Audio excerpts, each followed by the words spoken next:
शहरातील नामांकित बहुराष्ट्रीय कंपनीत महिला अत्याचार, विनयभंग, धर्मांतरण प्रकरणात कंपनीच्या पुण्यातील मनुष्यबळ विभागातील संशयित महिला व्यवस्थापिकेला चौकशी अंती पोलिसांनी अटक केली.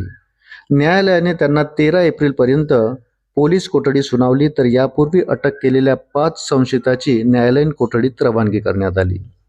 एका नामांकित बहुराष्ट्रीय कंपनीत कार्यरत सहकारी कर्मचाऱ्याकडून महिलांचा विनयभंग, लैंगिक व मानसिक अत्याचार, धार्मिक भावना दुखावणे आणि धर्मांतराचा प्रयत्न आदी प्रकार घडल्याचे समोर आले आहे.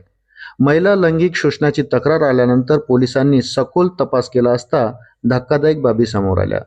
लैंगिकदृष्ट्या जवळीक साधण्यासाठी लज्जास्पद वर्तन, पीडितांना स्पर्श करणे, वैवाहिक आयुष्याविषयी वैयक्तिक आयुष्यात संतती नसल्याबाबत बोलणे, बळजबरीने मांसाहार सेवन करायला लावणे, शरीरावरून अश्लील शेरेबाजी यासह एका युवकाच्या धर्मांतरणाचा प्रयत्न आदी तक्रारीवरून आतापर्यंत 9 गुन्हे दाखल झाले आहेत.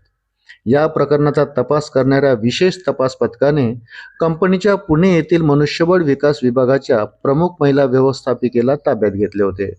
पीडित महिलेने कंपनीत घडणाऱ्या गैरप्रकाराबाबत वारंवार तक्रारी केल्या होत्या, परंतु त्यांची दखल घेतली गेली नाही. त्यामुळे संशयिताच्या कृत्याला चिथावणी मिळाली. या अनुषंगाने चौकशी करून संशयित महिला व्यवस्थापिकेला अटक करण्यात आली. या प्रकरणातील 5 संशयितांच्या पोलीस कोठडीची मुदत संपुष्टात आली. त्यांच्यासह महिला व्यवस्थापिकेला शुक्रवारी न्यायालयात हजर करण्यात आले. न्यायालयाने संशयित व्यवस्थापिकेला 13 एप्रिलपर्यंत पोलीस कोठडी, तर अन्य 5 संशयितांना न्यायालयीन कोठडी सुनावली. या प्रकरणातील 6 संशयित न्यायालयीन कोठडीत असून त्यांना अन्य गुन्ह्यात वर्ग करून घेतले जाणार असल्याची माहिती सहाय्यक पोलीस आयुक्त संदीप मिटके यांनी दिली. पीडितांनी निर्भीडपणे पुढे येऊन तक्रार दाखल करावी, असे आवाहन पोलिसांनी केले आहे. या गंभीर बाबीची पोलिसांकडून सखोल चौकशी सुरू असून मुंबईहून पथक दाखल झाले आहे.